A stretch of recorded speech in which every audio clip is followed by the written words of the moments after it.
Oh, hello, and welcome to Al Dente Rigor Mortis. I'm Review Cultist. I'm Mikey, the E stands for evil. And I'm the gamer in yellow. And we're here to discuss those internet stories, most creepy and most pasta, and be critically silly doing it. And tonight we have 2412 East Cochrane Rd. So, this story, 2412 East Cochrane Rd, is by Pratt99. You can find it on Creepypasta.wiki. And the reason we're covering this story, as well as a few others, is because we're eventually going to cover Pratt's Aberration series. And when I jumped into the first Aberration series, just kind of like for prep, I noticed there's a few links to that were hyperlinked. Like there were some character names that were hyperlinked, and those names went to this story, and then this story also had a sequel. So I figured we should probably cover those first before we dive into the Aberration series, just so we have a little bit of context moving into those. That's fair. Yeah. So, yeah. You can check out Pratt's stories on Creepypasta.wiki. We encourage you to do so. But right now, let's give our initial recommendations. I'm going to partially recommend this. I'm also going to partially recommend this. It's like we're all on the fence because I'm also giving it a partial right now. Hey guys, how's your legs swinging on the picket fence? Pretty nice. A picket fence. Yeah, my ass doesn't feel very comfortable. I was gonna say they're usually very pointy. I wonder if that's what the feeling is. Yeah. God, I wish I could just jump off of this thing and be a lot more comfortable. Nope. To do that, we would have to make a decision, and that's scary. Oh man, fuck that noise. I'll stick with the thing up my ass.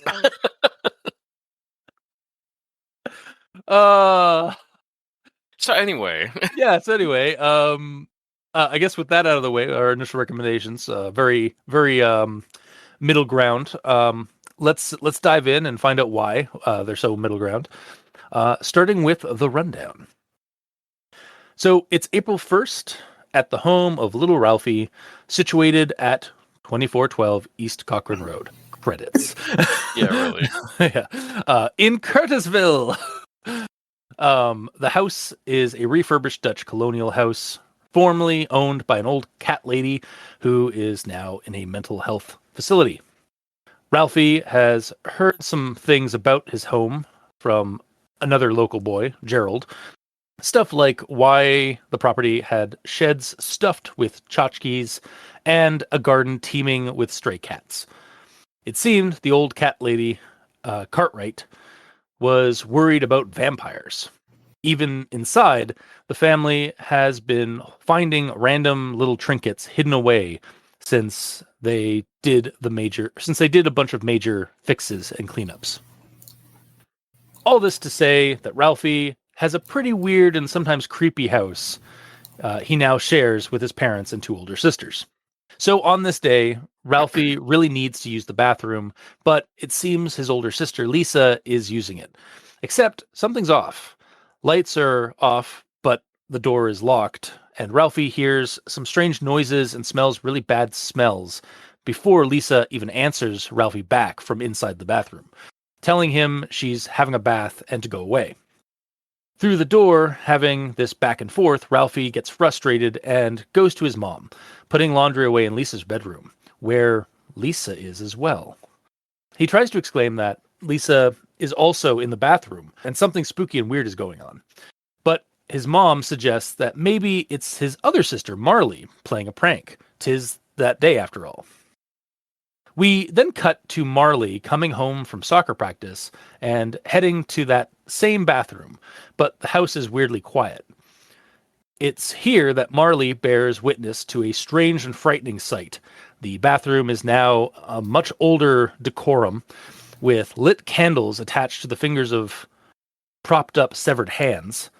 And then from the antiquated tub and darkness, A tall, dark, writhing figure with skeletal features, roiling black hair, and needle teeth confronts Marley, almost ready to snatch her up, before vanishing, along with the strange version of their bathroom. The bathroom, in fact, has now reverted back to how it was before and how it should be.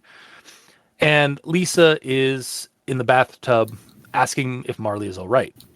Marley eventually calms down and heads downstairs, though notices Lisa's general demeanor is off. When she goes downstairs, she experiences a silence and a cold breeze brush past her before hearing the sounds of her brother running around and crying out about something to someone upstairs.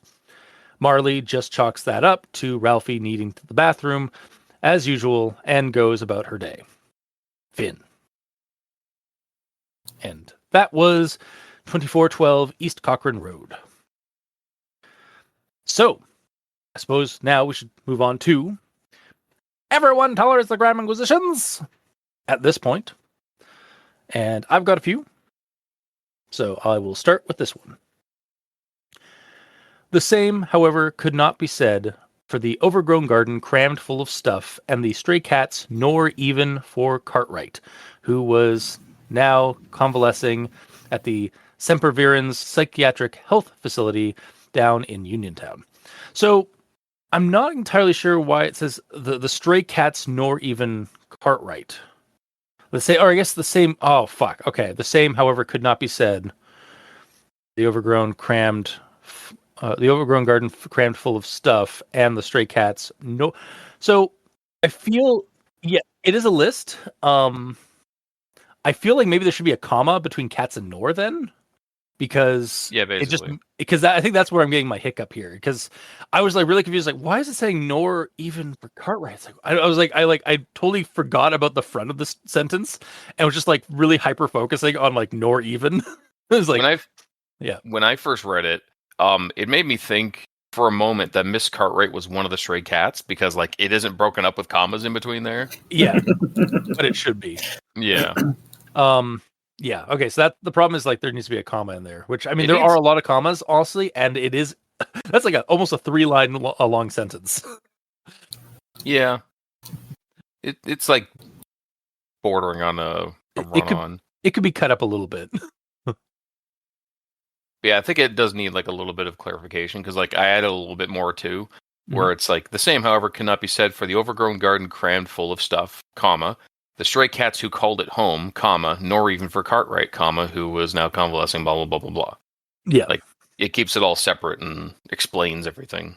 Yeah, I think what's, definitely the comma as well, like after crammed full of stuff, because it then uses and then the next time it tries to divvy things up, it does nor. It's like, oh, okay, that's the problem there. Yeah. Mm-hmm. Yeah. Also, just go to the top, just so I don't have to reference this quote again. When I was reading this, so we saw like the Sempervirens Psychiatric Health Facility. I was like, that sounded familiar. So I went back up and it's like, oh, okay, so this is the same facility that Lolly was admitted to for her various issues in The Visitor from Curtisville. So, and it's also a real hospital in the region. Around where like these stories are supposed to take place, like in the same like area of that state. Gotcha. So that was kind of neat. Mm-hmm. But I'll move on to the next thing. Yeah. So this is like a one paragraph, and then like the end of one paragraph, and then the start of another one here. So I didn't imagine anything. Ralphie yelled at the top of his voice. It happened just like I told you. There's something else in the house with us, and it's using the bathroom, and it smells like something dead and rotten. No one answered the door when Marley knocked and rang several times. After peering through the windows, which offered a clear view of nearly all the living room, Marley unlocked the door with her house key. Okay, so this section here, like this, we start with like Ralphie like talking and like explaining like it's like no, there's something else in the house with us, and it's like it's not Marley, and then like because I think previously like his mom suggests that Marley is the one in the bathroom, and then we just immediately cut to the scene with Marley outside knocking on the door, and I kind of feel like it needs that horizontal separation line to delineate a switch in the scenes, because for a second in Marlene's section here, I thought that Marley was knocking on the bedroom door, like asking, "Hey, what's up?" Like, but then it kept going. And it's like, "Oh no, she's downstairs outside." So we've switched to a different location entirely. It does say knocked and rang several times. There's not often doorbells on bedrooms. So. No, like that's what I mean. Like my first thing though was like until the rang several times, like that was like the rest of like the beginning of that sentence. I was like, oh, Marley's at the bedroom door, and there's like and rang several times. Wait, yeah. That section causes a lot of scene whiplash. Yeah, exactly. Because it's also like it's in the past, right? That part. I don't know.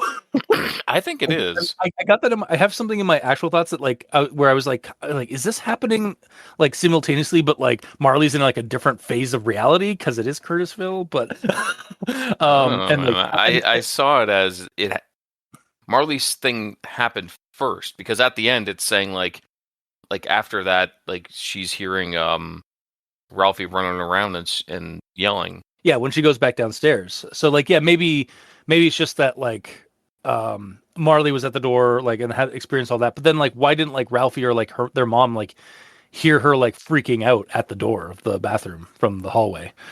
But she was quietly freaking out. That's true. Yeah, that she was kind of, it did kind of like she was like talking to herself and like freaking out like that. I don't know. Like I kind of got there's also this like mention of like weird silences, and then like some kind of like breeze brushed past her, and then stuff would start happening. Like then she started hearing like Ralphie upstairs and stuff. So it's like made me wonder, is like, did she just like shift into like a different version of reality, or like again time slip kind of thing? But then like more mundanely, like your explanation kind of could also make sense, gamer. So I guess, was there a breeze? Yeah. It's the only when I do Control F breeze, I get just Lisa replied breezily. It's the only thing here. Let me look it up where I got this. Hang on. She went downstairs, living room, head toward the kitchen. The silence here was deafening like it was upstairs, but she felt a current of cold air brushing past her elbow, accompanied by faint but rancid smell. Okay, so it wasn't exactly a breeze. It was just some cold air passing by her elbow. Also, now that I'm reading that again, that honestly could just be like the ghost brushing past her, because like that's almost like telltale signs of a ghost passing somebody in hauntings. Usually is like a cold draft and then like some kind of weird smell. Yeah. So okay, honestly, your explanation of like the mundane explanation of it being like she was just there earlier, and then like when she was downstairs like was when Ralphie was dealing with shit makes a lot more sense. I guess, yeah. Yeah. Okay. Just gonna highlight those off my actual thoughts so I don't repeat them. Then the next thing I have here: after disarming it, she walked to the kitchen for some Gatorade, but before clumping up the stairs, heading straight for the bathroom. And as she neared the door, she froze to a sudden halt, with one hand raised to grasp the knob. So I think it should be clomping up the stairs, not clumping. Clumping for me has the visual of like she's just like made of clay and she's just like clumping together, like shambling up the stairs. But I also climbing also works. Yeah, that also works. Clomping for me, like just it sounded like it was like she's like clomping, she's stomping up the stairs, or like yeah. But yeah, climbing also is a good descriptor for her movement up the stairs. I unfortunately originally misread it as crumpled up the stairs, so she just ragdolls up the stairs. Yes, just like Octodad, or like like a dead Skyrim character, just like See, also when you say crumpling, I immediately go to she's like folding up and down like an accordion, going up the stairs like a slinky, but in reverse. Nice. Because everyone loves a slinky. Yeah. Yeah, it's in the song. Yeah. But critically silliness aside, that is the end of my grammar inquisition. So, Mikey, D stands for evil. All right, I have a couple here. Instead of bright sunlight, a pale moon shone in through the window on the far wall. So it should be Sean, Shone, as opposed to Shone, Shown. Yeah, because shown is Because we're not showing the pale moon. yeah. It's we're looking for the I guess past tense of shining of to shine. It's shone. Mhm. Yeah.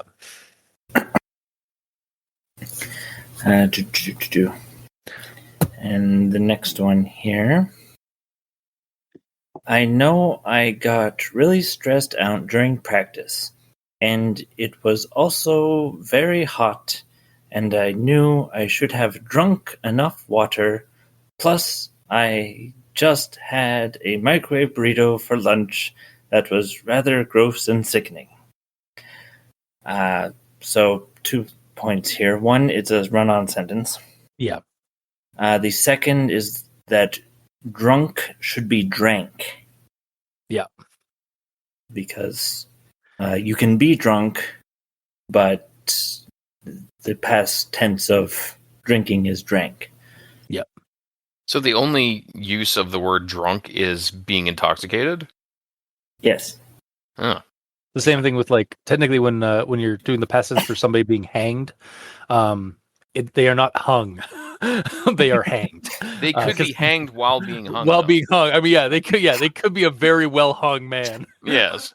Being hanged. But yeah, it's the same thing with like a drunk person drank more beer. Yeah. All right. And then I have a conjunction junction. All right. And next stop, conjunction junction. Doot, doot. It was April 1st on a Friday.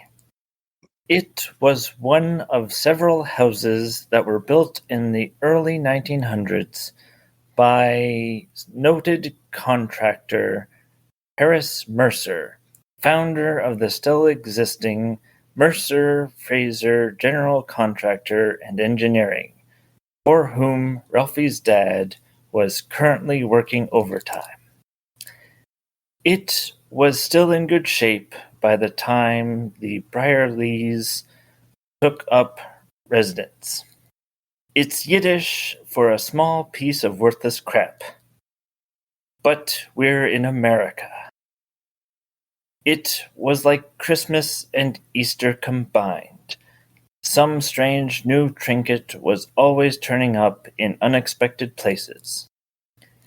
It couldn't have burned out again so soon. It's all just your imagination.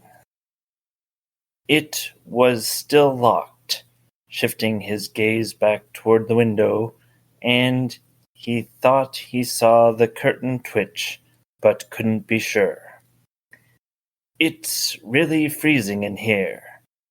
Or, if you're in a real hurry, go use a bucket or the bushes even. It's probably just the candles you're smelling. And she's stinking up the place with her sauna-scented candles that smell like roadkill. And I don't use scented candles. So that wasn't you? It must have been Marley playing an April Fool's prank on you. It sounded more like Lisa talking. And I really got to go. It happened just like I told you. And since when did Lisa use really old, age-old expressions?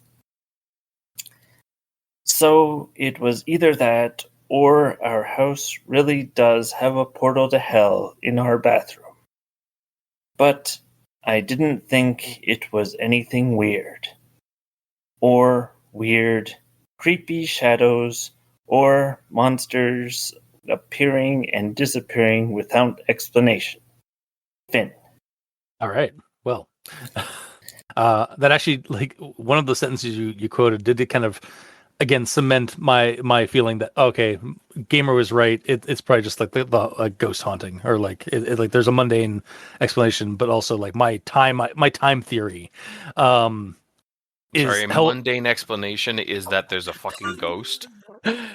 okay, maybe not mundane, maybe not mundane theory, but like less extravagant theory of Okay. from like time slip, and like because you brought up another quote from earlier where like Ralphie was experiencing like a cold draft near the door. It's like okay, yeah, that's haunting 101 generally. So yeah, okay. And the whole story does have like I even have in my notes like about like oh yeah, this house is haunted by like the ghost of somebody. But yeah. And for those unaware, Mikey basically grabs all the sentences throughout a story that start with words that they probably shouldn't, like it's, ands, buts, so's, I guess, too. Strings them together into a mini story with sometimes hilarious results. Basically to highlight that there's generally better words to use except when it's dialogue, but we let it slip because this is a bit at this point. Yeah. We do it for the lulz. Yes. Gamer, do you have any grammar in yellow? Yeah, I got a couple. Okay. So this first one is basically just a run-on. A lot about this stately light gray Dutch colonial was strange. From its old-fashioned speaking tubes and servants' bells to the frosted leaves and lilies etched into the ancient glass on all the 12-pane windows, and the way it stood apart from its newer built neighbors tucked back into the redwoods at the edge of town. Period. Yeah, I mean, there are commas in there at least, but like not a lot. Oh, like that is definitely a run on. Yeah. So I split it into 3 sentences because you could easily. And the reread is like this. A lot about this stately light gray Dutch colonial was strange. Period. There were old-fashioned speaking tubes, comma, servants' bells, comma, and frosted leaves and lilies etched into the accent glass on all of its 12-pane windows. Period. Even its location was odd, comma, tucked back in the redwoods at the edge of town, comma. It really stood apart from its newer built neighbors. Period. Yeah. Because it really needs periods. Yeah, the story does suffer from a number of run-on sentences, but yep. And then this one here. Yes, Lisa's hogging the bathroom again, Ralphie repeated furiously, flailing his arms around in wild frustration. And she's stinking up the place with her sauna-scented candles that smell like roadkill. I've really got to go bad, but she won't let me in and she's making me sick. Make her get out so I can go. A few minutes of silence followed as Mrs. Brierley... How do you pronounce the last name? Brierley. Brierley? Yeah. Mrs. Brierley continued to stare at him, wide-eyed, with mouth slightly agape. So, the idea of a mother staring at her child who's been, like, struggling to not piss his pants for 3 solid minutes is kind of unheard of. Yeah, no, like, also, like, I just picture, like, first off, like, he's, like, flailing around like Kermit. Yeah, absolutely. But also that her, like, just, like, fucking, like, acting like a victim from The Ring is like, like, just, like, mouth agape, just, like, like, just in, like, a silent scream. Mm-hmm. It did say slightly agape, not a huge. Okay, yeah. But my whole bit here is the same thing I bring up all the time in stories like this, when they use a few minutes of silence. Just grab your phone, put 3 minutes on, and sit there in silence and see how long that is. It's it's an eternity of time. Yeah. So yeah, a very simple change is just to make it moments. Mm-hmm. Well, but this also goes with Review Cultist's theory of the time. So what if time has stopped and her mouth is agape for so long because she's just frozen there and he doesn't realize that time has stopped until time starts moving again? Yeah, but Cultist is wrong is the thing. Yeah, and I'm actually supporting. I'm actually going to support Gamer's stance here. Okay. Because like I'm retracting my comment about time slipping, because like the explanation that like it's more just like ghost stuff and like mundane other mundane things like work way more in favor of the story than like my time slip idea. As fun as the time slip thing is, or like that, like Marley sharing the same like being in the same like doing the same stuff at the same time as Ralphie, but like from in a different layer of reality. As fun as that is, I no longer think that's the case. It might be the case, but the story does not like give much evidence for that at all. Yeah, exactly. But why not both? Yeah, porque las dos. Yeah. What? I said no. That's why. Yeah, no fair. Also, like, yeah, I do agree. Like, and unfortunately, this is also something that like a lot of the Curtisville stories have had an issue with. It was like giving us a like long number of or like a long reference of time for things to happen. It's just like it's a simple like mistake when you're writing a story. And it probably only bothers me. Yeah. Only the most pedantic of readers. Because I see minutes and I think of the unit of time that's called minutes. Yeah, whereas like a lot, this was probably like more like like minutes as in a moment or as in moments. Yeah, but one moment is 90 seconds. Mikey, don't do this to us. Like, just let me have this. Exactly. Yes, thank you, gamer. God, you share one like you do one episode where you're like you understand a story from my point of view, and suddenly we're just like in sync again. Yeah, of course, yeah.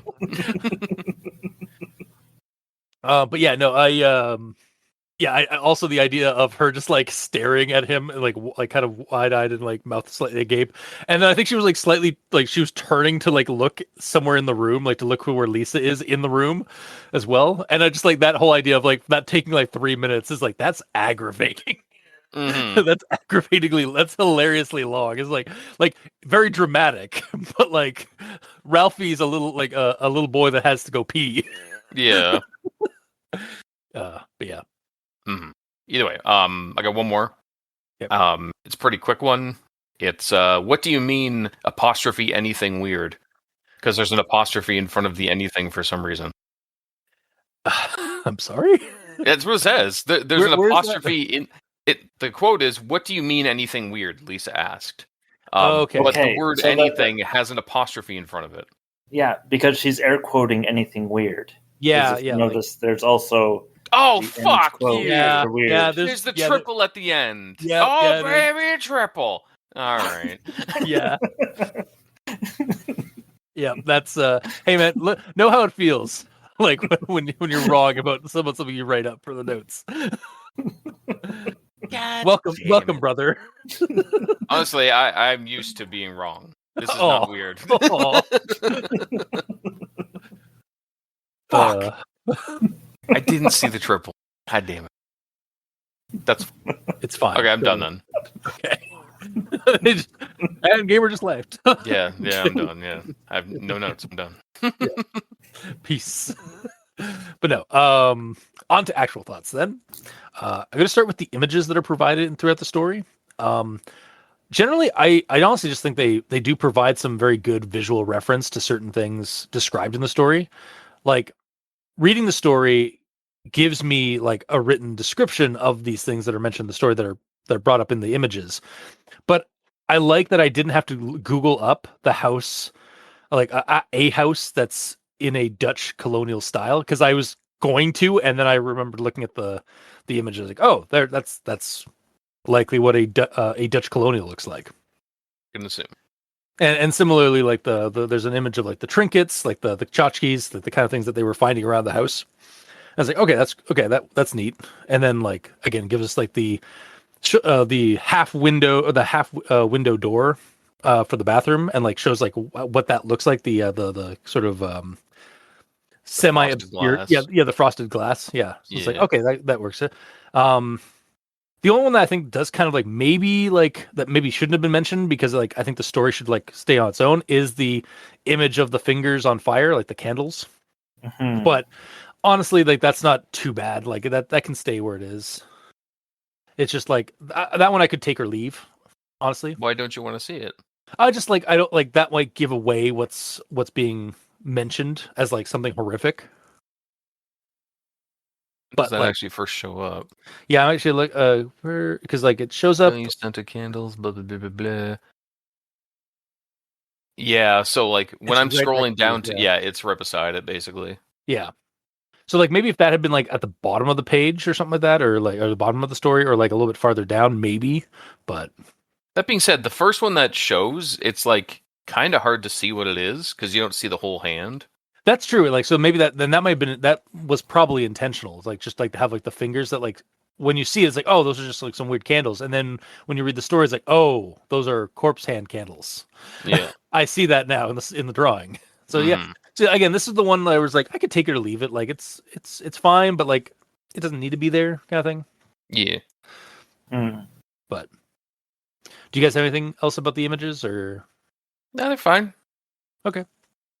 They're I also appreciated didn't like the because last one. A what? I also didn't like the last one. That's fair. why didn't you like the last one? Well, just the because I saw it first and I got it looks like a hand right away, just because fingers look that way. Yeah. Oh, I thought you meant the last one, like the actual last one of the story. Yeah, the actual like the one at the very bottom of the page. Yeah, honestly, that's the other thing. Like, yeah, like that. There's the one that's right next to the line that describes the corpse candle stuff. But then at the very bottom of the page, there is an image of a hand of glory, like candles. So like that one also is like almost like that one's. If you had just that and not the one that was at the paragraph, like that would be fine. But- Yeah. Yeah. Yeah. But I meant the one that was the last one that's in the text. Yes. Yes. Clarified. Did it. All right. I'm moving on to the next thing I have. Away from the images, back to the actual story. It was April 1st on a Friday. School had just finished, and the spring weather in Curtisville was warm and sunny. We're back, guys. We're back to Curtisville. That just filled. Honestly, as soon as I found out that the story was set in Curtisville, I was filled with joy because I love these stories when they're set in Curtisville. Also, damn it, we missed April 1st by a day for posting this. Ah, Like shit. this is getting posted April 2nd, but that is so good that it actually landed on the right week for You posting. could just fudge it and just post it a day early. Yeah, I could do that. I guess I could. I guess you'll find out. Yeah, Those audience, you'll find listening. out if it suddenly pops up on April 1st versus April. Or you'll know why it's on April. Why it was pushed to a day early. And why this isn't actually a joke creepypasta or a troll or anything. Yeah, that's the real joke. It's not a joke. Yes. Fooled you. Just like the story fooled me to think there's a time slip stuff, but it might have just been like a mundane ghost haunting. Mundane ghost haunting. I mean, compared to compared to like I know. the weirdness. Yeah. It's just an absurd line. Yes. But moving on to the next thing I have here. They had to take her out on a stretcher. Gerald Boisvert. I'm probably gonna butcher this last name, but Gerald Boisvert or Boisvert maybe, because if it's French. Gerald Boisvert. Nope. That's so what. I don't know how to say that name. His name is Gerald. Yeah, Gerald explained a few days after the Briarleys moved in, tried to kill herself by downing a bottle of sleeping pills and slitting her wrists. I also Right read after- Drowning first time too. Yeah, right after the family tried to, do one of those emergency interventions. Gerald was 9.5 and was one of the cool kids who happened to possess an encyclopedic knowledge of weird local history, as well as urban legends. Okay, when I read this, especially with the name like Gerald, his last name, Boisvert, Gerald, his last name. I immediately thought this was an adult, like, I even used like an upper crust voice in my head when reading his lines, and then it immediately went to like, then it immediately told us 9.5. It's like, oh, okay, geez, somebody check on Gerald. Like, I think Gerald might be maybe to have a talk or something, like with some of the darker like stuff he's spouting. Mhm. And I mean, like later on, like he starts talking about vampires and all that stuff, and I was like, okay, that's that's definitely like more like the weird, the cool weird kid in town kind of thing. But yeah, that the whole thing of like, she tried to kill herself by downing pills and slitting her wrists. Like right before intervention, like, Gerald, we need to have a talk, like with your parents, like maybe like make sure you're more properly supervised. Mm-hmm. Also, actually, before we move on with Gerald, in regards to his voice, his dialogue, I'm surprised you didn't have him talk like Gerald from our from One Less Die. Or so his voice would be like, so his voice is gonna be like, they had to take, oi, oi, prick. No, you need your primer. I need like a Cockney. I tried to do a Cockney accent. Mm-hmm. They had to take her off out on a stretcher. They did. Tried to kill herself by downing a bottle of sleeping pills and slitting her wrists. Right after the family tried to do one of those emergency interventions. Like that. Yeah, exactly. Gerald was 9.5. Now do that voice, but a 9-year-old. Oh God, Gerald was a 9.5. Was a 9.5-year-old troll. There we go. There you go. And as a reference to Dat World on our sister podcast, One Less Die, where we play D&D and such. Yes. Yes. But does Curtisville have power lines? Well, it must, because Curtisville has power. Well, as we've discovered, like Curtisville and like adjacent like towns do in fact have trolls and ogres and other like fantastical beings. So yes. So yes, they must have power lines. And for anyone who doesn't know what that reference is, go check out Troll Hunters, the found footage Norwegian film. It's a blast. Moving on, unless you guys have something else to, unless you have anything more, gamer. No. Okay. Gonna start with this, or gonna continue with this one here.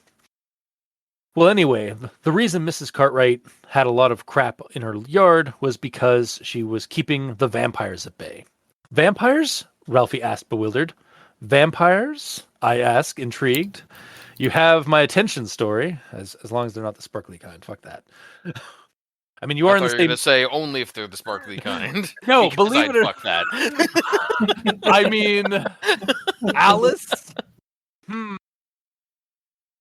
But anyway, Alice is one of the vampire Cullens. Okay, gotcha. Anyway, moving on. Just like, okay, you have my. This story's promising vampires. All right. Let's see where the story goes. Mm-hmm. Vampires in Curtisville. That's interesting. But then, yeah, you're gonna be disappointed. Yeah. Let me continue here. I got something here for this. Gerald nodded. Yeah, vampires. According to folklore, they're really obsessed with counting every small thing in sight.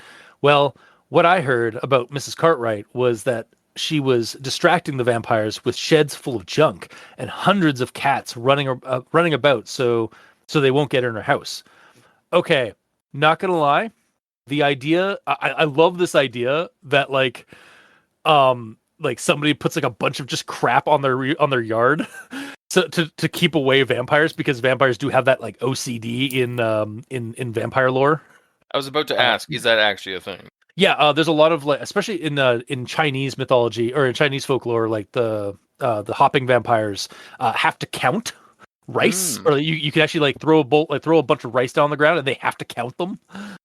Oh, that's cool. That's actually one of the reasons why, and that vampire lore, I think something similar is in Eastern, is in European folklore for vampires. Hence why one of the reasons why the Count on Sesame Street is a vampire. Wow! Oh my god! Oh, and he's gone. All right. He's back. Okay. How's it going, buddy? It's fine. I didn't realize that the Count was the Count because of that. Yeah.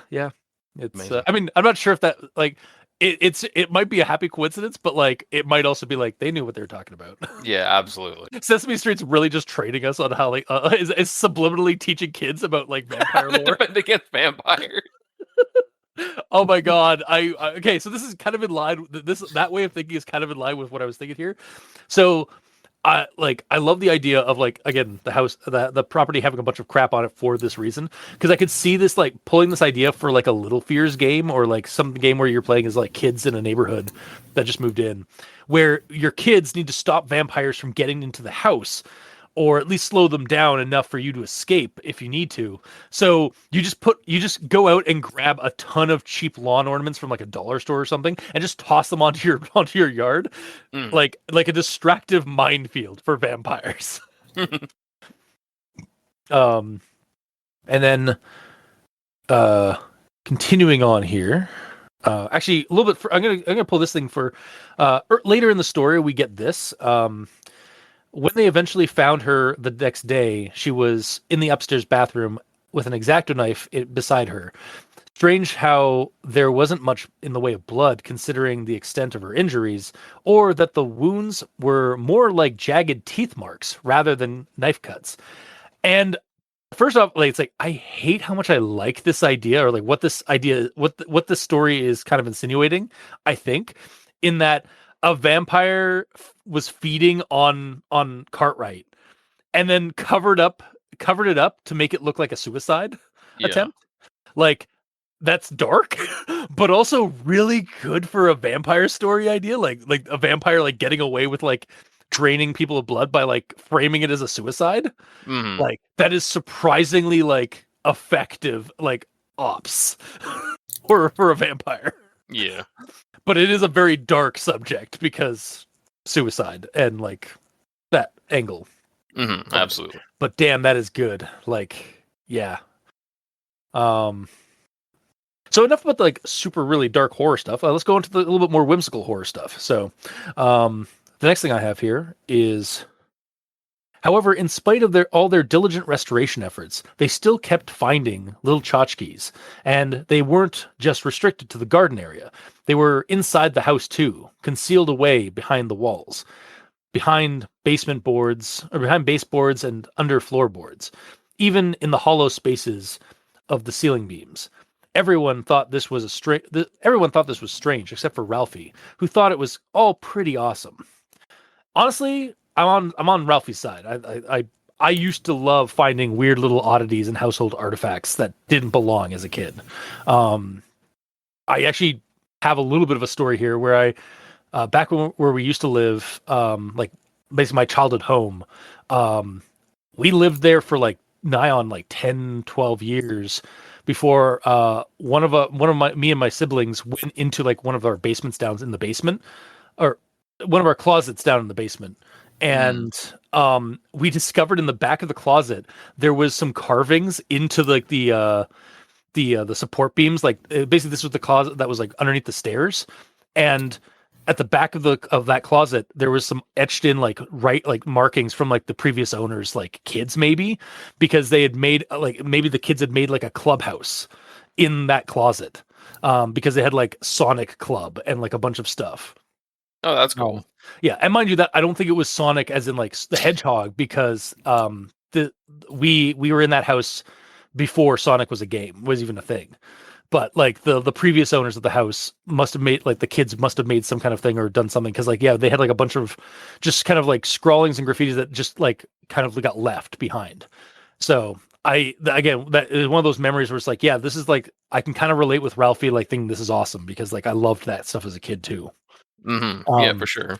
And so in that same regard, like I gotta say, this story's already grabbed me at this point in the story with just the childhood whimsy and potential horror of like dealing with like a kid dealing with something that's spooky in their house. So again, Curtisville story strike again with winning me over. But then I'll move on to this thing here. They stink so bad, Ralphie groaned, trying desperately to cover his nose with the collar of his shirt. Smells like that dead cat Dad found in one of the old sheds. Well, there's definitely something wrong with your nose then, Lisa replied stiffly. What I'm smelling is pineapple citrus and coconut milk mango. Now beat it before I throw this moldy old loofah at you. You don't have a loofah. Ralphie gritted his teeth as he swallowed back a rush of bile. Okay, that's it. I'm going to tell mom on you. And so as this was going on, I was like, is this kid getting gaslit by his sisters?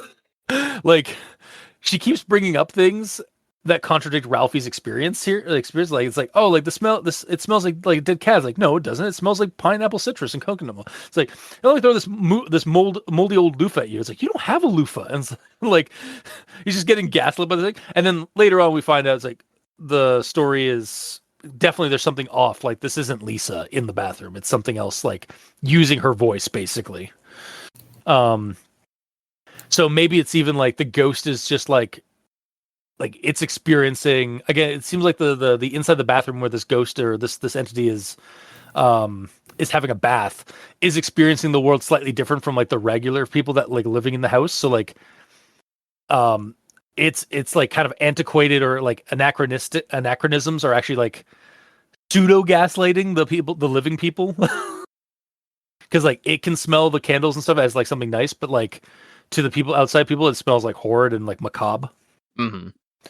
And yeah, that's basically my note here is like, well, this is when I realized, oh, this might be like a ghost just pranking him. It is April 1st. Yep, absolutely. Yeah.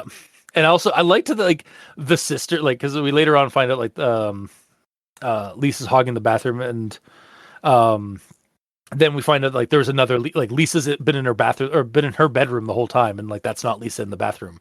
And I just love that like that kind of revelation. It's like, oh, something is pranking them, but like it's definitely something haunted.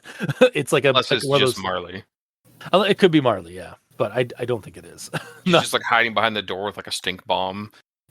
Yeah, and she has like recorded lines of Lisa because like Ralphie has been like complaining at the bathroom door so much that they know what he's going to say at this point, so she could pre-record quips to throw back at him. just Home Alone. Home Alone. Absolutely. Yeah. Well, on that kind of thing of like of siblings tormenting their younger siblings or vice versa and such, I got this quote here. Mrs. Briley stared at her youngest child dumbfounded. Lisa's hogging the bathroom again. Yes, Lisa's hogging the bathroom again, Ralphie repeated furiously, flailing his arms around in wild frustration. And she's stinking up the place with her sauna-scented candles that smell like roadkill. I gotta go real bad. But she won't let me in, and she's making me sick. Make her get out so I can go. And so I was reading this part, and you referenced this earlier, but like when I was reading this part, I was like, God, this, as someone who had sisters growing up, this story is so relatable. Like just like the struggle of like fighting over a bathroom. Yeah. Like that struggle is so real for me. Oh, and then we get the part where it's like a few minutes of silence, followed by Mrs. Briley continued to stare at him, wide-eyed and mouth slightly agape. Then her gaze slowly shifted to over her shoulder, baffled at her reaction. I mean, taking 3 minutes at least to stare at him in silence and then turn. Ralphie stared back, then following the direction of her startled look. He saw, standing in the doorway of the walk-in closet, Lisa, neatly coordinated in skinny black jeans and a bright pink blazer. And at this point in the story, when I read this, I was like, oh, but who was phoned? But I knew there was something weird going on in that bathroom. Yeah, this is like, again, like my revelation of like the mimic or the thing mimicking Lisa in the bathroom. Good one. Yep. And then there's this part here. It's like, see, it couldn't have been Lisa. You heard, Mrs. Briley told Ralphie.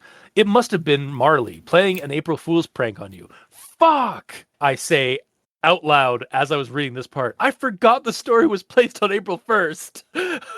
Yeah, honestly, me too. I read like up to this point. I'd like read the story. I completely I commented at the very beginning. Oh, April 1st, April Fool's, haha. And then I read through the story, and then got to this part. I was like, fuck, I forgot it was April 1st.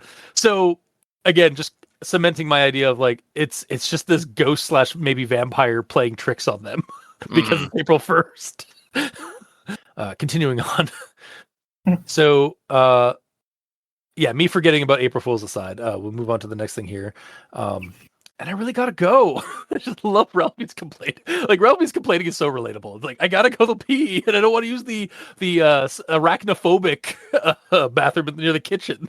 Mm-hmm. Well, don't go on my Lycorn fleece carpet, Lisa cried, looking around wildly for a wastebasket. And it was this is like again with the Lycorns in Curtisville stories, and this isn't a complaint. I just love a recurring critter theme and a little touch of the fantastical mundanity I've come to love from these stories. Just like because Lycorns seem to be like spreading through these stories as a thing. I don't remember what they were specifically. They're essentially unicorns. Okay, that's what I thought they were, but I didn't want to say Yeah, it. yeah. They're basically they're the French name. They're the French word for unicorn Okay, so she has a rug made of a from Lycorn fleece. they from Lycorn. skinned Lycorn as a No. rug. Actually, it would not be skinning. They took the fur, the hair from a Lycorn's like mane probably, and turned it into like a wool. Oh, okay. Yeah, fleece is not like the skin of it or the hide. Yeah. Mm-hmm. But That yeah, being said, so there is a Lycorn like hide Indus- on top of it as well. is there? What? No, I'm joking. Okay, I was like, what? Like I'm really looking something referencing it. I mean, she does have a Lycorn skull, like above her mirror. So, like, Absolutely. honestly, that'd be so metal as fuck. Mhm. Like, also now I'm just picturing like there must be like a Lycorn fleece industry in Curtisville now. Like that in my head canon, there is. There has to be. Who else made this? Exactly. Yeah. But move on to the next thing, which is again continuing on with like the fantastical mundanity and stuff like that. Oh, for Kvasir's sake, Miss Brierly flashed her daughter a look of annoyance. So I was like, Kvasir's sake. So I looked it up. So according to Wikipedia, in Norse mythology, Kvasir is an incredibly wise being created from the combined saliva of the Aesir and the Vanir gods to seal their peace treaties. Renowned for traveling and answering any question, he was murdered by dwarves who mixed his blood with honey to create the mead of poetry, which grants wisdom and skaldship. So I just thought that was like a neat little like exasperated exclamation that isn't like Christian in the story. Just again furthers on like kind of like the more like folkloric, like fantastical realism of the story. Yeah, definitely. Then we get on to this part here, which is so this is the Marley section for my notes. So severed, dried human hands with long burning candles screwed into the nails were arrayed around the dismal, drab room, casting odd, flickering shadows across the lime-coated walls. Oh, cool! Handelabras! Get it? Because hands and candelabras? So proud of you. Thanks, Dad.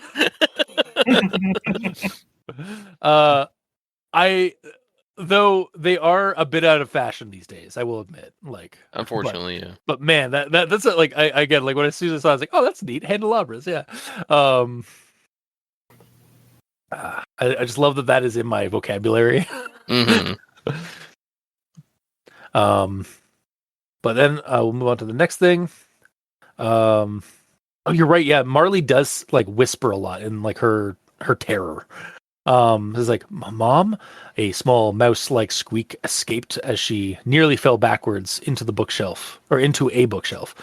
Ralphie, Lisa. She never expected to see a tall silhouette emerging suddenly from the darkness beyond the glass pane. She never expected to see a tall mound resembling a lumpish pile of large intestines, but sickly bluish gray instead, and rapidly undulating like a mass of worms, or a pale triangular face peering out between the grisly locks with steel-pale eyes fixed piercingly on Marley's incredulous gaze. And then a widening crescent of needle-like teeth glinting in the dim light. She blinked, and the thing was gone along with the darkness. The muslin curtain was back in place, illuminated by a warm yellow light. So this is why you do not disturb your residential boogeyman when they're having a bath. Because they're just going to prank you and just like fuck you up or with a jump scare. Yeah, absolutely. Honestly, this sudden nightmare scene was really fun. Like, if you couldn't have told from me reading it, I was like kind of hamming up a little bit, but like I really enjoyed reading this part. I was initially sad that it had all vanished and reverted back to normal in a blink of an eye, like literally a blink of an eye. But then it kept going and continued to insinuate that Lisa in the bathroom was yet again not Lisa, as we've been kind of insinuating in our notes. And similarly with that, my last quote for this, for my actual thoughts. Try not to stay in there too long or you'll end up looking like grandma. Turning away, she expected Lisa to answer back with a sarcastic comeback, but instead her sister gave a tinkly laugh. Marley stopped abruptly in mid-turn and shot a startled look at the door. Did I just hear my normally bitchy sister give a high-pitched giggle? I knew it! It couldn't have been Lisa. She's too much of a bitch. Yeah. That's what you know. That's when you know your friends have been your friends and siblings have been replaced by doppelgangers. They're no longer like vehemently like bitchy or assholish to you. Yeah, when they're not your enemies anymore, there's something wrong. Exactly. So says the human condition. But yeah, so that's my actual thoughts for 2412 East Cochrane Road. Mikey, B stands for evil. Yeah. So, my whole note here is Note singular. I guess I only have one as well. I guess I have been talking a lot. Yeah. So I like the fact that the window to the bathroom is also the window to another dimension, basically. Yeah. And the fact that the door is locked when you see the other dimension, which is good because you don't want to go into that other dimension. Yeah. I mean, you might get trapped. Mm-hmm. And I like the character's take that it's Lisa smoking a joint, so we got a poltergeist or vampire or whatever's on the other side of the door in another dimension. Yep. Basically smoking a reefer. Yeah, just smoking the devil's lettuce. Yeah. Yeah, and I mean, it is described like Marley does describe it as a portal to hell. So like, yeah, makes sense. And it mentioning that she thought that Lisa was smoking weed or something actually covers for the fact that Lisa isn't acting normal.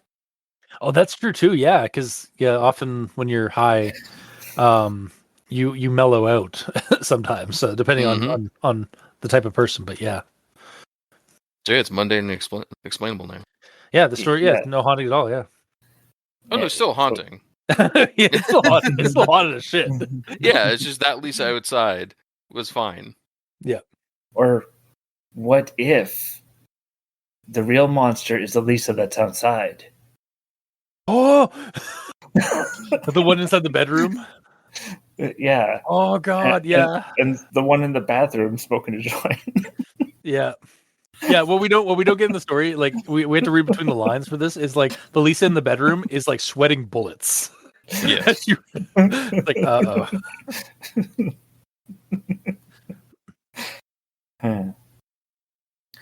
Yeah. So that was the so I like that there's a door to another dimension, but I also dislike that nobody goes through the door. Well, it's locked. I know. That is something that the story is kind of unresolved, and is like, does Ralphie ever go pee? Yeah, that too. like Ralphie explodes. Yeah, exactly. A bad end. Ralphie has to go to the hospital because of a burst bladder. Mm. Yeah. So, I don't know why he's like so like ashamed of just running outside and peeing on a bush. Like, if you gotta go, you gotta go. Yeah, but I mean, some kids are like that. Like they don't want Yeah. to just do that. Yeah. Mm-hmm. but there's a perfectly good bathroom with creepy crawlies. Yeah, exactly. I mean, again, like I can like I understand Ralphie. I do not. I would not want to pee in that. I would definitely be like very like I'm not arachnophobic, but like some of my best friends are spiders. No. Wow. Sorry. But like the way it's described, that other bathroom is definitely not appealing. Like that is worse than an outhouse. I think A peeling. Uh What he could do is just like have the seat up and just arc it from outside the from outside the actual closet. yeah. Oh, yeah, because he's got to pee and he's a boy. So like Yeah, it's not a big deal. Just yeah. either snipe that shit or go inside. God. All right. But yeah. And yeah, that's into my actual thoughts. All right. Gamer. Yeah, there's not too much left to talk about. But the story like basically tells us that when Ralphie is speaking to his quote unquote sister through the door, that it's clearly not her. Especially through the 3 or 4 clues that we get where Ralphie like highlights them by questioning them. So like when it switches to like seeing his sister later in the story, which in my headcanon happened before Ralphie's interaction, and that scene has his sister basically saying the exact same thing, having the exact same conversation with the ghost, just outside instead of through the door. Basically just, you're not who you're supposed to be. Like, getting that revelation twice didn't really add anything the second time around. Yeah, the only thing the second one does different is that it gives us more of a jump scare. Like it actually gives us it ramps up the the creepiness of what's going on. Yeah, by like just that could have been like the view through the door showing like the creepy creature and stuff like that. Yeah, like when suddenly the window gets like suddenly the window is reveals what's inside, and like then that thing comes out of the door and then she blinks and it's back to the way it was. That could have all been, that didn't have to be Marley. That could have been experienced by Ralphie. Like, absolutely. And that's kind of my biggest problem with the story is like, the entire Marley section doesn't have to be there. And I feel bad for saying that. Yeah, I get you. Yeah. Because it doesn't really add anything. It almost seems like it's there to like build up a twist at the ending or a reveal. But if there is one, I didn't see it. Yeah, no, like the ending reveal is just the if anything, that bathroom, your house is haunted. Like we now have 2 people who've witnessed the same thing. Yeah, but to us as the reader, knowing totally what happened, we get that revelation when his mom looks over and Lisa's there coordinating her closet. Like, it could have ended there. Yep. It's almost it is almost like the story was 2 smaller stories, and then they were kind of just combined together. Just like they just happened to have like maybe the author wrote 2 shorter like scenes basically, or like stories that were like and realized, oh, these stories are like they tell 2 different POVs of the same thing. I should maybe combine them into one story, but put them in backwards. Yeah. It might not actually be backwards. It might not be backwards. It really seemed like it to me. Yeah, it's just like and unfortunately that does add some confusion, because again, why my go-to is there some kind of like a time slip, or is like why is Marley like experiencing things and not seeing her sister or not hearing from her sister or mom or her brother like when she calls out to them. But then it does also like rereading it to describe like that she was very like quiet with her reactions. So yeah, the way that I saw the whole layout of the story is Marley gets home, needs to go to the bathroom, goes there, and then sees and hears the weird shit through the door, and then all of a sudden gets jump scared by Lisa, who is high as a kite They have that interaction. Lisa walks off, and Marley goes downstairs. And then after that, just as Ralphie just as I was gets looking out of for, bed. I had to scroll up to find his name. I forgot it. Ralphie shows up and knocks on the door and deals with his situation, talking to the ghost inside, and then runs back and tells his mom, and then Lisa's there. But Yeah. Like, I could see why, like, Marley's scene was put, like, after Ralphie's experience, because, like, sometimes, like, you, in stories, you want to kind of, like, spice up the narrative by, like, having something that happened before happen at the end, just to kind of for, like, a reveal sort of thing. yeah, because for all intents and purposes, Ralphie's the main character of this. Yeah. So we're following it through his eyes, and then after, to Ralphie's mind, he sees confirmation that there's a spooky thing. Yeah. We as readers get someone else witnessing the same thing. So I get it. It's just like, it was confusing the way it was laid out. Yeah. For sure. Especially with the scene whiplash. Like, I feel a way to, like, clean this, make this, maybe not necessarily make it better, but, like, to maybe add to the story a bit is have it so that, like, while Ralphie is in the bedroom with the mom and some of that, and other Lisa, or I mean, know what I mean, other Lisa. Yeah. Then we cut away to Marley coming in, like, into the house and going upstairs, and then, like, encountering that stuff, and then have her, like, maybe rather than have her go downstairs because of all that stuff, like, somebody from the other, like, Ralphie or the mom from the other room, like, looks down, like, hey, what's going on? And then, like, then, like, maybe, like, the haunting inside the bathroom stops, like, entirely, and so, like, suddenly there's nobody in the bathroom, and the bathroom is unlocked, and you go inside and there's nothing wrong, amiss.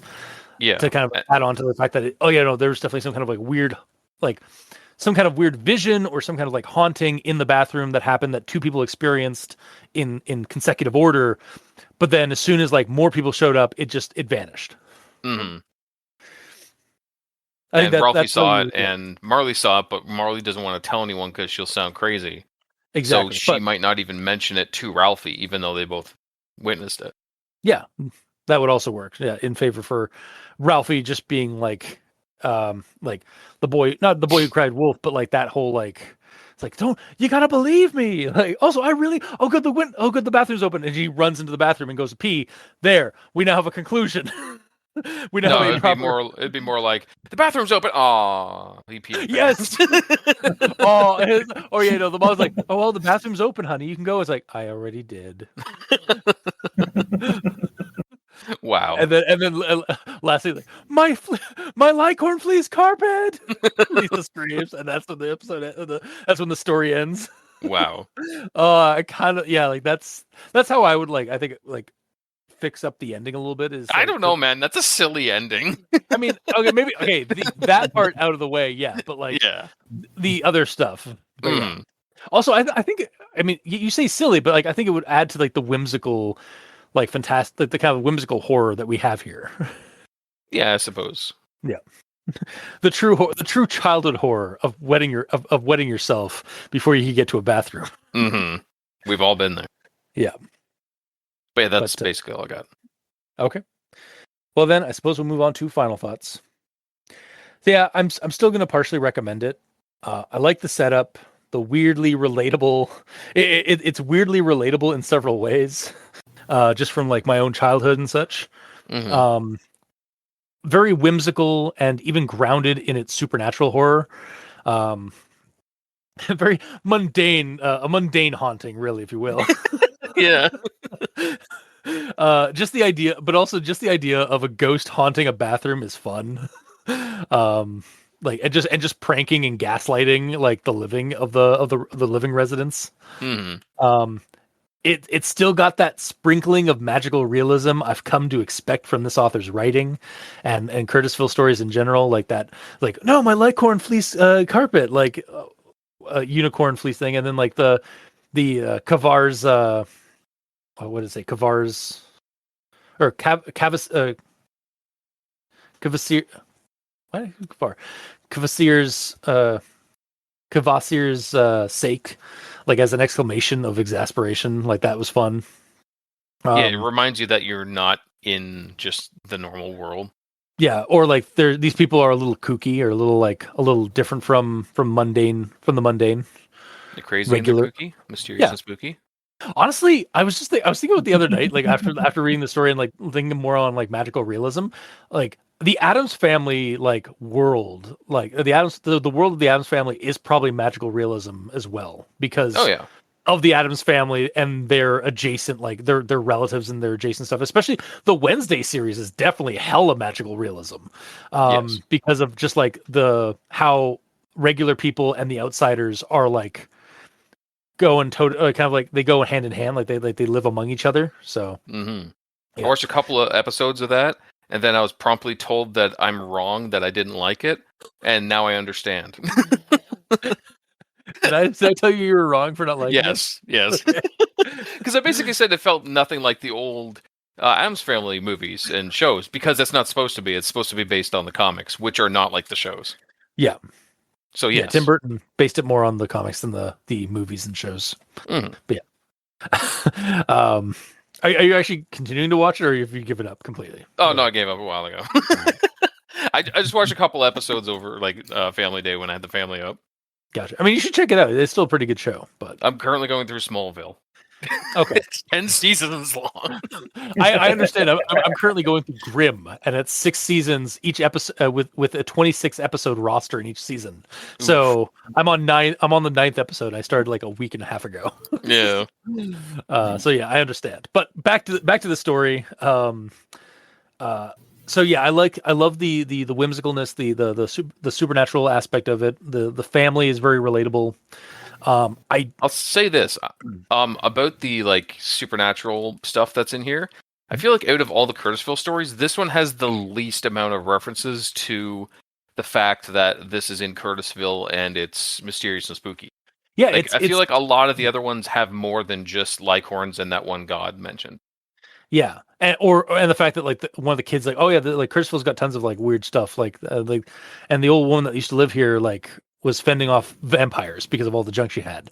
like it's much more like you said, like it doesn't like these characters, as far as we know, aren't like Chick Charney, like a family of Chick Charney, or like goblins or what have you, like some other story, like some other Curtisville stories. Like they aren't like Wolf Cop's not like walking down the street, hey boys, how's it going? I mean, he might be, but he's not part of the story. Exactly, yeah. Oh God, Wolf Cop! I forgot about that. that was like literally the beginnings of us like realizing this entire like the setting that has been created is like very like mundane, fantastical. Yes, absolutely. Or fantastically mundane. But yeah, and this one, I almost say this one's like street level. Like this is like if you like trying to like get somebody into like the Curtisville stories, this one I'd almost maybe recommend this story as a starter, just to kind of like ease somebody into the Curtisville weirdness. Mm-hmm. But yeah, all that positivity aside, I do feel like the ending needs some work. Like not even a lot, just some refining to maybe clear up some things to bring it home. Like I don't necessarily think the end, like having like Marley's thing at the end is a bad thing. Just need we need a little bit more added at the end just to kind of tie things together a bit better. Or how we kind of brought up like have Marley's thing like kind of be more consecutive after happen consecutively after Ralphie's in the other bedroom talking to his mom and sister, and then have them interact with Marley, who just experiences weird shit. Yeah, well. there should be a wraparound basically. Like Yeah, Ralphie does his thing, gets spooked, runs away. Marley goes up, gets spooked, and walks away, and runs into Ralphie and his mother coming up to investigate the bathroom. Yeah, and then because of Ralphie, Marley has to like think about like, should I tell them that he's right or no? Yeah, like should I support my brother, or He is an asshole, or should I gaslight him as well? That would be funny. Yeah. I am a sister, and he is my little brother. It's kind of what we do when we're kids. It is very funny. It is kind of funny because like growing up, me and my sisters constantly fought, and we're constantly like we had like these arguments, and definitely would never have considered my sisters friends growing up. Just because of like we had these like back and forth and stuff like that. But as we've gotten older, like we are basically like best friends now. Yeah. And it's just like, again, something like the story. When I'm reading the story, I can like, maybe it's just because of that. Like I'm that's why I can relate to it so much. Like with these, like the sister brother relationships that's or the brother sister like dynamic that's in the story Yes. is very relatable. But yeah, but ultimately, yeah, I think if the ending just needs some work. So that's why I'd give it a partial recommendation. I do think this is. I would recommend this as maybe as a starter for like the Curtisville stories, just to lean them in. Would this be like plant, fire, or water? What type of start are we talking? Well, I guess water, because it is a bathtub. That's true. Ghost. Yeah, but it does use fire. It uses fire Candles. a little bit. Yeah, but it focuses more on like the bathtub, and it's a bathroom, so like usually that's water stuff. So I'd still go with like that's a water type.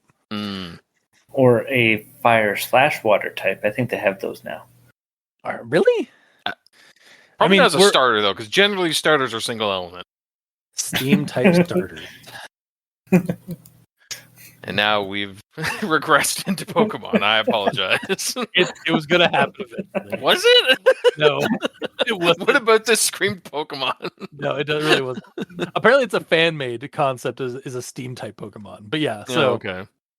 You don't need to research this. No, it was just really a one-off bit. Though I will say there is no fire type no fire/water type Pokemon. I wouldn't think so. No official one anyway. Actually, sorry, I was wrong. Volcanion, who is number 721, is a fire/water type. So, but before the Tangent Police come running at us, coming for our throats. Back to the final thoughts. Yeah, partial recommendation. And I would actually for the people I would recommend this to. This is probably one of the first stories I recommend them for, the Curtisville stories, because it eases you in to the weirdness that is Curtisville. But Mikey, D stands for evil. Yeah. So my main gripe with this is the scene whiplash that we get with changing from Ralphie to Marley. Yep. And as Gamer has pointed out, it doesn't really need just that last bit. But I do like the supernatural elements to it. And I feel there was a missed opportunity to say, but who was bathroom? Oh, yeah. I even referenced but who was phone when or even who was Lisa. Yeah, but who was Lisa? Yeah. Yeah. Because that's basically it. Like, this is definitely one of those stories where it's like, the sister's coming from inside the house, from inside the bathroom. Yeah. Yeah, this story straight up could have just been called "Who Was Lisa?" Yeah, and like not even a joking way. Like, that is what it's about, you know. Yeah. Who the hell was that? Mm-hmm. Yeah. So that being said, I'm still only going to give this a partial. Fair. Gamer.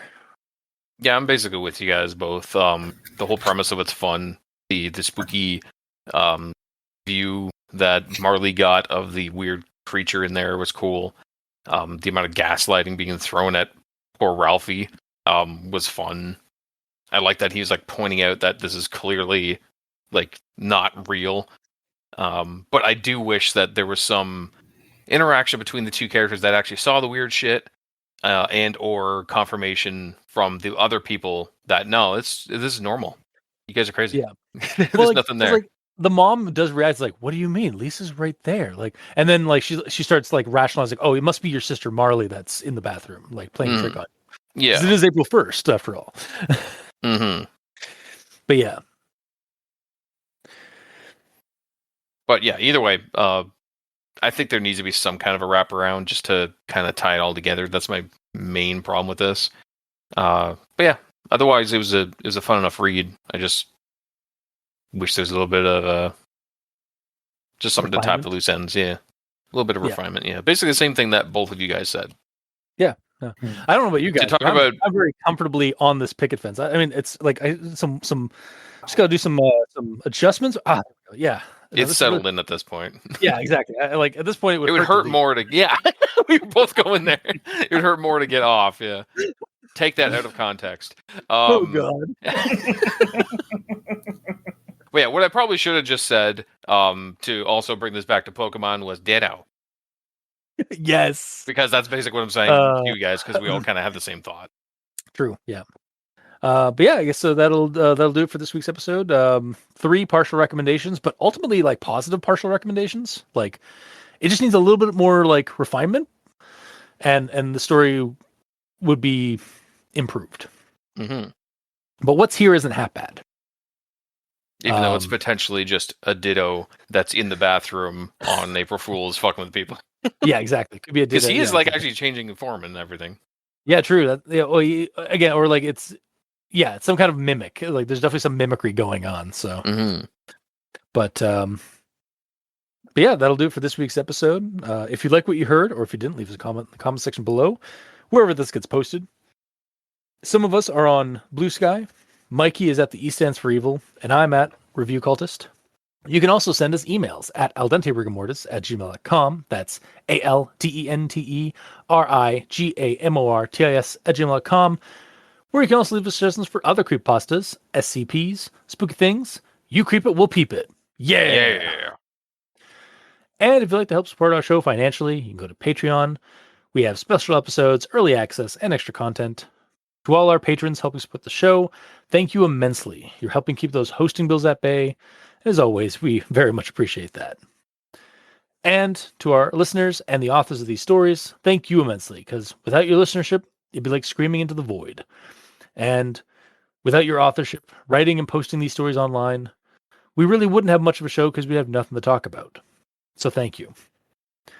Now's a good time to mention that we are part of a podcast network, Crit in the Night, an actual play and creepypasta podcast network. We're there alongside our sister podcast, One Less Die, and our cousin podcast, The Role Playing Exchange, for things that go crit in the night.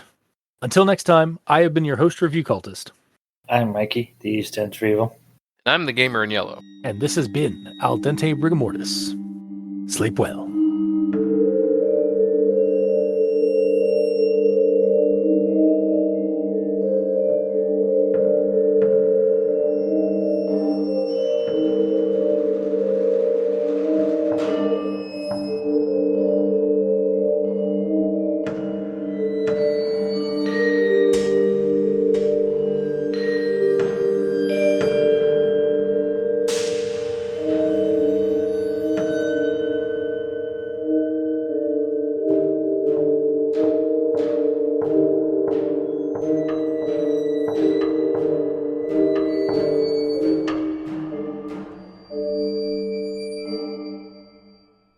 Mikey, I just got your text saying slightly delayed. Be on soon. Wow, your text was slightly delayed. Wow, yeah, no, legit. Like, when did you send that to me? Like soon after I got your text. When did you get that text? Because I sent my text at 1:01, and I just got your message at 2:13. Yeah, I got it at like 1:02 or something like that. Oh my god, man, your reception, your cell towers suck. Holy god.